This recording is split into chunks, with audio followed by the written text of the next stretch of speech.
ఆ 9 days కూడా ఒక ఎమోషన్ అన్న మాకు.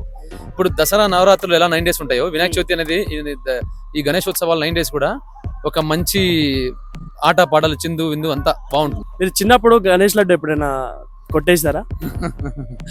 లడ్డు కొట్టడం అంటే అన్న ప్రసాదం కోసం వెళ్ళి చాలా సార్లు వేరే వినాయకుల అంటే మన వీధి వినాయకుడి దగ్గర కాకుండా వేరే వినాయకుడి దగ్గరికి వెళ్ళి తీసుకున్నాం అన్న లడ్డులు. అంటే కొట్టడం కాదు, అడిగి తీసుకున్నాం అన్న.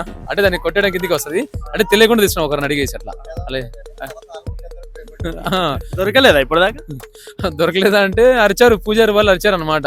అరే ఆడ పెట్టిపోరా అని చెప్పేసి. అయినా కూడా మేము లెక్క చేయకుండా చిన్నప్పుడు తీసుకుని పారిపోయే వాళ్ళం. ఎక్కడ మేము కొట్టేస్తే మళ్ళీ వాళ్ళు మమ్మల్ని కొడతారని చెప్పేసి. గణేష్ మండపం దగ్గర పడుకున్నప్పుడు నైట్ పూట చేసే క్రేజీ థింగ్స్ ఏంటి?